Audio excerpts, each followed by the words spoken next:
Hello everybody, I hope all are you doing great. This is Vani. Welcome back to my YouTube channel. So yes आज का जो lecture है बहुत important आप लोगों के लिए रहने वाला है बिकॉज 13 में आपका एग्जाम है कल CUET इकोनॉमिक्स का. So firstly all the best for your exam. आज के लेक्चर में हम अपना 25 मोस्ट इंपॉर्टेंट MCQs में लेकर आई हूँ which is specifically for micro economics because micro economics में बहुत ज़्यादा प्रॉब्लम आ रही है स्टूडेंट्स को और ये जो सिलेबस में आपका इस साल एड ऑन हुआ है ये particular unit. So that's why मैं इसके ऊपर ही इंपॉर्टेंट MCQs आपके लिए लेकर आई हूँ. तो बहुत इंपॉर्टेंट लेक्चर आपका ये आज का रहने वाला है. सो स्टे ट्यून एंड इसको भी डाउट है कोई भी क्वेरी है मुझसे आप पूछ सकते हो कमेंट सेक्शन में इधर on my Telegram channel right.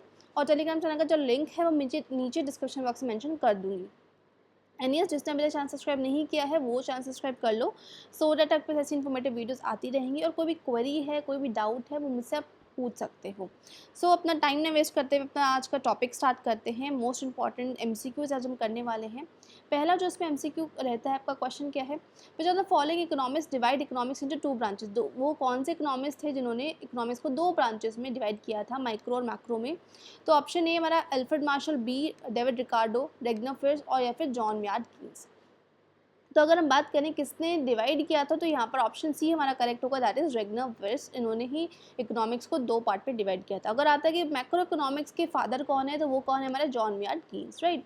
Next question is the central problem of an economy. हमारी इकोनॉमी की सेंट्रल प्रॉब्लम क्या है. What goods to be produce and how much to produce, how to produce and for whom to produce. तो how to what to produce, how to produce and whom to produce, ये तीनों ही हमारी economy की central problem है. That's why यहाँ पर option D all of the above हमारा यहाँ पर करेक्ट ऑप्शन होगा right. Now let's come to the next question, that is which one of the following is a typical example of oligopoly competition. oligopoly competition का कौन सा example होगा. oligopoly market पहली बात की होती क्या है जहाँ पर few number of buyers होते हैं और या फिर हम बोल सकते हैं few number of seller होते हैं और large number of buyers होते हैं राइट. तो कौन सा एग्जाम्पल होगा इसमें. एग्जाम्पल आपसे पूछा है entrance and exit obstacles exit the in the industry, only one business control the whole industry. पूरी जो एक बिजनेस है वो पूरी होल इंडस्ट्री को कंट्रोल करेगा. या फिर many firms in a market, market में बहुत ज़्यादा फर्म्स हैं. या फिर हमारा क्या होगा फर्म प्रोड्यूस डिफरेंशिएटेड प्रोडक्ट्स. तो बताइए इसमें कौन सा ऑप्शन हमारा करेक्ट होगा. अगर हम बात करें ऑप्शन नंबर अगर हम बात करें ऑप्शन नंबर ए की entrance and exit obstacles exit in the industry. Entrance और एग्जिट में प्रॉब्लम आती है इंडस्ट्री के अंदर ऑलिगोपोली कंपटीशन में. तो हाँ ये वाला ऑप्शन हमारा करेक्ट हो सकता है. नेक्स्ट देखते हैं only one business control the whole industry. एक ही बिजनेस पूरी इंडस्ट्री को कंट्रोल करेगा नहीं, फ्यू उसमें होंगे, सिर्फ एक नहीं हम यहाँ पे बात कर सकते हैं. Next is many firm in the market. बहुत सारी फर्म है मार्केट पे, तो बहुत सारी फर्म्स तो नहीं बोलेंगे मार्केट में, फ्यू फर्म्स बोलेंगे. तो बी भी गलत है हमारा और यहाँ पे सी भी गलत है. Next is differentiated products. कि डिफरेंशिएटेड प्रोडक्ट्स को बनाया जा रहा है तो नहीं, ऐसा भी नहीं है क्योंकि ये हमारा आता है डिफरेंशिएटेड प्रोडक्ट्स की बात मोनोपोलिस्टिक कंपटीशन में राइट. तो ऑप्शन ए यहाँ पर करेक्ट होगा. एंट्रेंस और एग्जिट यहाँ पर हमारी ऑब्स्टिकल्स आते हैं. Next question which are the following is not related to microeconomics. Microeconomics से कौन सा कॉन्सेप्ट जो है वो रिलेट नहीं करता. डिमांड एंड सप्लाई इक्विलिब्रियम ये तो हम पढ़ते हैं तो ये तो माइक्रो इकोनॉमिक्स का पार्ट ही है. Behaviour of individual economic unit, individual economic unit की हम बात करते हैं, कंज्यूमर, प्रोड्यूसर, सप्लायर्स, बायर्स, इन सब की बात करते हैं तो ये भी ठीक है. लेबर इकोनॉमिक्स है नेक्स्ट और नेक्स्ट इज अनएम्प्लॉयमेंट. तो लेबर इकोनॉमिक्स की हम बात करते हैं, demand and supply of labour की हम बात करें वो माइक्रो इकोनॉमिक्स में आ जाएगा. अनएम्प्लॉयमेंट जो कॉन्सेप्ट है ये हमारा मैक्रो इकोनॉमिक्स का कॉन्सेप्ट है तो मैक्रो इकोनॉमिक्स में आता है तो ये हमारा माइक्रो इकोनॉमिक्स से रिलेट नहीं करता है. दैट्स वाई ऑप्शन डी यहाँ पर हमारा करेक्ट होगा. Now let's come to the next question that is in a market economy also called dash only those consumer goods will produce that are in a demand. ये market economy में उसको क्या कहा जाता है जहाँ पर सिर्फ कंज्यूमर गुड्स ही वो कंज्यूमर गुड्स बनाए जाते हैं जिन कंज्यूमर गुड्स की डिमांड हो रही है मार्केट के अंदर. तो उस इकोनॉमी को क्या कहेंगे, कम्युनलिज्म कहेंगे, कैपिटलिज्म कहेंगे, सोशलिज्म कहेंगे, फिर मिक्स्ड इकोनॉमी. मिक्स्ड इकोनॉमी कौन सी होती है जहाँ पर दोनों ही गुड्स बनाते हैं, कंज्यूमर गुड्स भी हम बना रहे हैं और मतलब प्रॉफिट मैक्सिमाइजेशन भी देख रहे हैं और अपना साथ साथ सोशल वेलफेयर भी देख रहे हैं. तो ये तो नहीं होगा. कम्युनलिज्म की हम बात करें तो यहाँ पर ये भी हमारा सोशलिज्म से रिलेटेड है, सोशलिज्म भी यहाँ पर नहीं होगा. तो कौन सा ऑप्शन हमारा करेक्ट हो, कैपिटलिज्म. कैपिटलिज्म वो मार्केट होती है जहाँ पर सिर्फ वही गुड्स बनाए जाते हैं जिसकी सबसे ज़्यादा डिमांड होती है मार्केट में, मतलब प्रॉफिट को मैक्सिमाइज करने के लिए. सो ऑप्शन बी हमारा यहाँ पर करेक्ट होगा. Now come to the next question that is what is public goods. Public goods कौन से होते हैं. पब्लिक गुड्स से समझ आ रहा होगा ऐसे गुड्स जो कि पब्लिक सोशल वेलफेयर के लिए होंगे. अब सोशल वेलफेयर के होंगे तो वो कौन बना रहा होगा, हमारी गवर्नमेंट बना रही होगी. तो यहाँ पर है commodity produce by the government, जो कमोडिटी गवर्नमेंट ने प्रोड्यूस करी है. या फिर commodity whose benefits are invisibly spread among the entire community, ऐसे कमोडिटी जिसका बेनिफिट्स जो है वह पूरी कम्युनिटी क्या करेगी, पूरी कम्युनिटी उसको में स्प्रेड होगा। Next is government scheme that benefit the poor house holds, वो गवर्नमेंट स्कीम्स जो कि पुअर हाउस होल्ड्स को बेनिफिट देगी, या फिर कोई भी कमोडिटी जो कि बहुत ज़्यादा पॉपुलर है जनरल पब्लिक के बीच में, इसको हम पब्लिक गुड बोलेंगे। तो बेसिकली पब्लिक गुड्स क्या बोलेंगे, एज पब्लिक गुड बेसिकली कौन सी है, तो गवर्नमेंट प्रोड्यूस कर रही है, और साथ ही साथ पहला भी हमारा सही है, लेकिन जो मोस्ट अप्रोप्रिएट होगा वो हमारा ऑप्शन बी होगा। क्यों? क्योंकि कमोडिटी मतलब हम बोल सकते हैं पब्लिक गुड्स ऐसे गुड्स होते हैं जिसका जो बेनिफिट है वो सबके सब पूरी कम्युनिटी में उसमें स्प्रेड किया जाता है। So option B is correct है, राइट। नाउ क्वेश्चन नंबर 7, इसमें क्या बोला, अपॉर्चुनिटी कॉस्ट के रिगार्डिंग में कौन सा ऑप्शन यहाँ पर करेक्ट होगा। तो अपॉर्चुनिटी कॉस्ट में हम क्या देखते हैं, नेक्स्ट बेस्ट ऑल्टरनेटिव, राइट। तो to properly evaluate opportunity cost and the cost of benefit of every option available must be considered, जितने भी ऑप्शंस अवेलेबल हैं उनका कॉस्ट जो है बेनिफिट है उसको हम कंसिडर करेंगे, और वेट अगेंस्ट अदर, और उनको दूसरों से वेट करेंगे, ये इसमें हम अपॉर्चुनिटी कॉस्ट बोलेंगे। या फिर opportunity cost analysis does not play a crucial role in determining business capital structure, business capital structure को डिटरमाइन करने में इसका इंपॉर्टेंट रोल प्ले नहीं होता, इसको हम अपॉर्चुनिटी कॉस्ट में करेक्ट बोलेंगे। या फिर considering the value of individual and organisation more profitable decision making, individual और ऑर्गेनाइजेशन को मोर प्रॉफिटेबल डिसीजन मेकिंग में हम इसको कंसिडर करते हैं इसकी वैल्यू को, या फिर ये बेनिफिट कर रहा है derive from the option that is chosen, जो भी ऑप्शन से चूज़ किया गया है। तो इसमें जो मोस्ट अप्रोप्रिएट हमारा आंसर होगा वो होगा ऑप्शन नंबर ए, क्योंकि अपॉर्चुनिटी कॉस्ट में हम क्या करते हैं, इवैल्यूएट करते हैं अपॉर्चुनिटी कॉस्ट को प्रॉपर्ली, और उसका कॉस्ट और बेनिफिट देखते हैं, हर ऑप्शन जितने भी ऑप्शन अवेलेबल है उनका सबका कॉस्ट और बेनिफिट देखेंगे, उसके बाद उसको दूसरों से वेटेड किया जाएगा। तो ये एक करेक्ट डेफिनेशन बनती है हमारी अपॉर्चुनिटी कॉस्ट की। सो ऑप्शन ए यहाँ पर हमारा करेक्ट होगा। Now come to the next question, that is 8, question number 8. When the seller manipulate the price, it is known as, जब seller manipulate करता है प्राइस को तो उसको क्या कहा जाता है, caveat emptor, unfair trade practices, restricted trade practices, या फिर none of the above। तो unfair trade practices हम इसको बोलेंगे, या फिर restricted trade practices बोलेंगे, क्योंकि मैनिपुलर जो सेलर है वो मैनिपुलेट कर रहा है प्राइस को, तो यहाँ पर क्या है, ट्रेड प्रैक्टिसेस के क्या की जा रही है, रिस्ट्रिक्ट की जा रही हैं। तो ऑप्शन बी यहाँ पर यहाँ पर हमारा करेक्ट होगा, right. Next is when there is a growth of resources a concave PPC well, जब रिसोर्सेज का ग्रोथ हो रहा है तो इस टाइम पे पीपीसी जो होगा वो क्या होगा, शिफ्ट होगा। किस टाइप शिफ्ट होगा, अपवर्ड, लेफ्टवर्ड, राइटवर्ड। तो पीपीसी का जो है हमारा राइटवर्ड शिफ्ट होगा, क्योंकि हमारे रिसोर्सेज क्या हैं, बढ़ रहे हैं, रिसोर्सेज के बढ़ने से जो पीपीसी का है वो राइटवर्ड शिफ्ट होगा, कम हो रहे हैं तो लेफ्टवर्ड शिफ्ट होगा, राइट।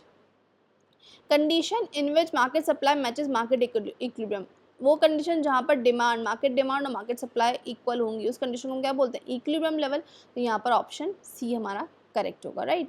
तो ये थे हमारे question number 10। Next is question number 11, the problem of growth in an economy means, economy में जो प्रॉब्लम ऑफ ग्रोथ इसका मतलब क्या है कि वहाँ पे लिमिटेड गुड्स एंड सर्विसेज है जो कि इंजॉय कर रहे हैं हाई स्टैंडर्ड ऑफ लिविंग, या फिर ज़्यादा गुड्स एंड सर्विसेज है जो कि हाई स्टैंडर्ड ऑफ लिविंग को इंजॉय कर रहे हैं, इनफ गुड्स एंड सर्विसेज जो कि हाई स्टैंडर्ड ऑफ लिविंग को एंजॉय करेंगे, या फिर सेम गुड्स एंड सर्विसेज। तो हमारा क्या ऑप्शन करेक्ट होगा, लिमिटेड गुड्स एंड सर्विसेज है अपनी हाई स्टैंडर्ड ऑफ लिविंग को एंजॉय करने के लिए। तो ये बहुत बड़ी प्रॉब्लम हमारी इकोनॉमी में रहती है, राइट। तो ऑप्शन ए करेक्ट।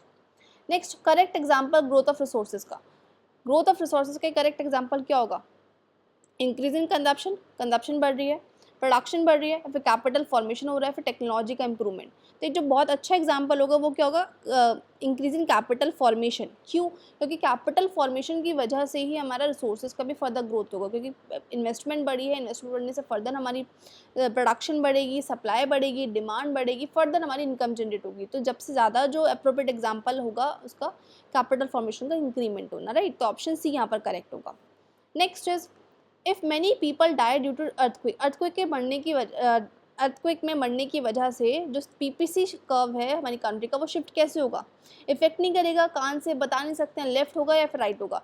तो पीपीसी के जो शिफ्ट होगा अर्थक्वेक की वजह से बहुत ज़्यादा एक तो प्रॉब्लम इकोनॉमी में आ जाएंगी, डिज़ास्टर्स क्रिएट हो जाएंगे, हमारी इकोनॉमी में बहुत ज़्यादा एक प्रॉब्लम्स क्रिएट होंगी, लाइक हम बोल सकते हैं प्रोडक्शन भी इससे कम होगा, ठीक है। तो सब चीज़ें होगी, डिमांड कम हो जाएगी तो प्रोडक्शन ऑटोमेटिकली कम हो जाएगा, तो पीपीसी का हमारा लेफ्ट वर्ड शिफ्ट हो जाएगा। तो ऑप्शन सी यहाँ पर हमारा करेक्ट होगा, राइट। नाउ क्वेश्चन नंबर 14, अ tutor earn 1000 per hour teaching economics. एक जो ट्यूटर है वो 1000 रुपये पर घंटा लेता है इकोनॉमिक्स को पढ़ाने के। अगर वो एक स्कूल को ज्वाइन कर लेता है तो वो ऑन एन एवरेज 300 रुपये लेता है। तो इसमें अपॉर्चुनिटी कॉस्ट क्या होगी? पहली अपॉर्चुनिटी कॉस्ट हमने क्या बोला था? Next best alternative. तो 1000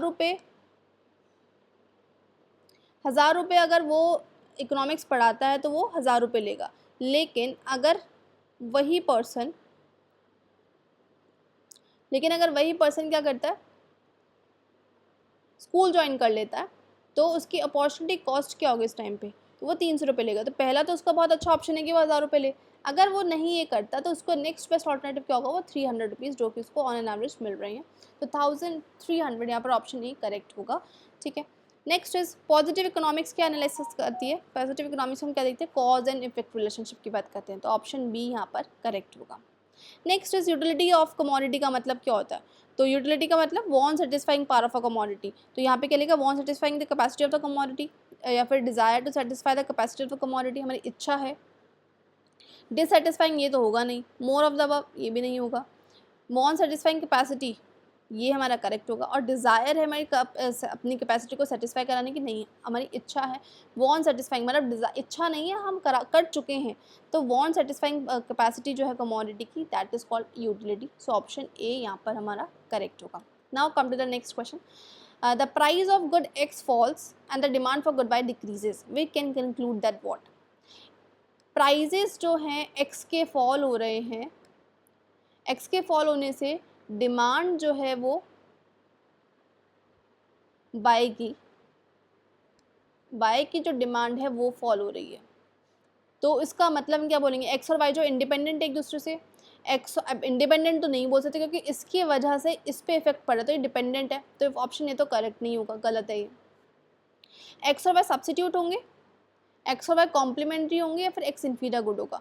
तो अगर हम बात करें कॉम्प्लीमेंट्री की, तो कॉम्प्लीमेंट्री में क्या होगा? अगर एक्स के प्राइजेस कम हो रहे हैं तो जो हमारे डिमांड है वाई की वो भी कम होगी। ठीक है, सो साथ ही साथ हमारा जो डिमांड है एक्स की वो भी कम होगी।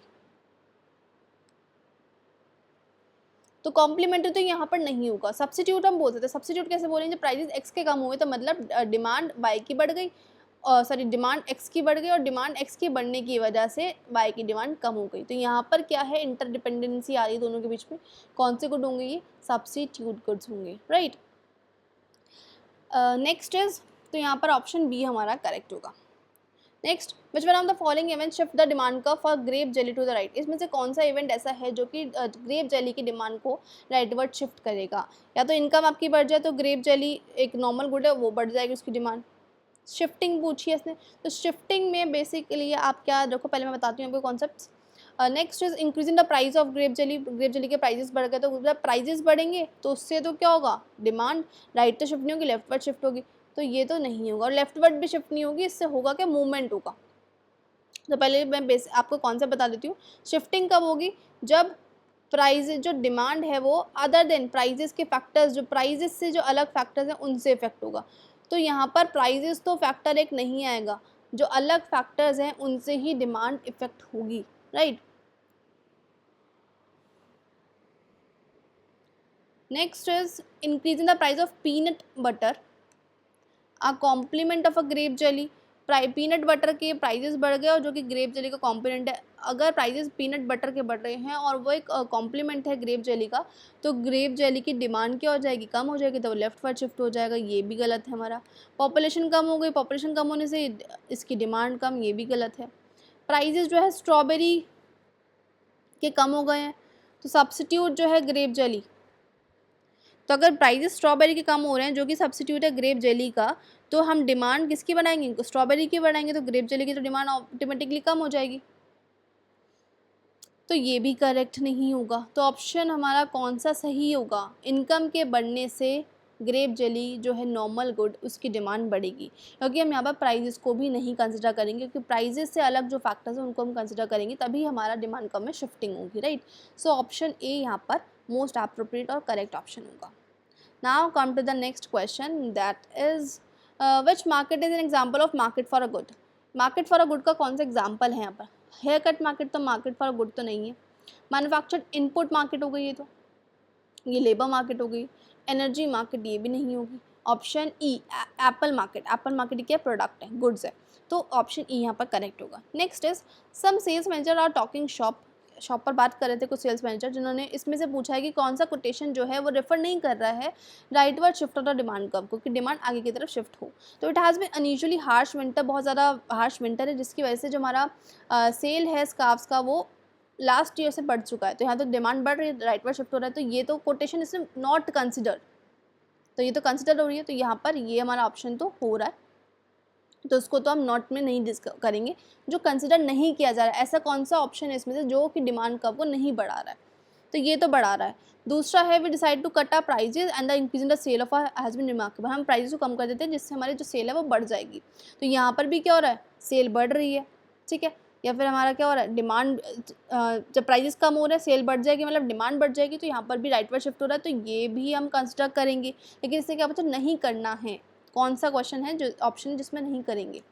तो people expecting a harsh winter next year and the sale of a coat have increases, people expect कर रहे हैं कि अगले साल जो है बहुत ज़्यादा विंटर होने वाली, जिसकी वजह से हमें अभी अपनी सेल जो है विंटर कोट्स की जो सेल है हमारी बढ़ जाएगी, तो ये हो सकता है, तो इसको हम देखते हैं ज़रा।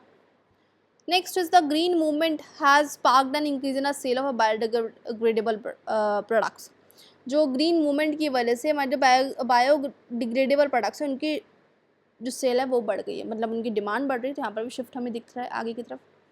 नेक्स्ट कॉम्पिटिटर ने अपने प्राइजेस को बढ़ा दी, जिसकी वजह से जो सेल है वो डबल हो गई, मतलब डिमांड यहाँ पे शिफ्ट हमें होती हुई दिख रही है। कौन सा ऑप्शन करेक्ट नहीं होगा, क्योंकि पीपल एक्सपेक्ट कर रहे हैं कि अगले साल विंटर होगी, जिसकी वजह से हमारी सेल जो है वो इंक्रीज़ हो रही होगी, सेल बढ़ेगी हमारी इस साल, तो ऐसा तो नहीं होगा, यहाँ पर डिमांड बढ़ने का कोई रीज़न है नहीं। तो ऑप्शन सी हमारा मोस्ट अप्रोप्रिएट ऑप्शन होगा, जो कि कंसिडर नहीं कर रहा है कि डिमांड कब जो आगे की तरफ शिफ्ट होगा। तो ये कुछ 20 मोस्ट इंपॉर्टेंट क्वेश्चंस आपके रहते हैं माइक्रो इकोनॉमिक्स के। सो ये आज का हमारा ये लेक्चर कंप्लीट हो चुका है। So stay tune, thanks for watching and don't forget to like and subscribe my channel. And कोई भी डाउट है, कोई भी क्वेरी है, वो मुझसे आप डिस्कस कर सकते हो। So bye, see in the next video.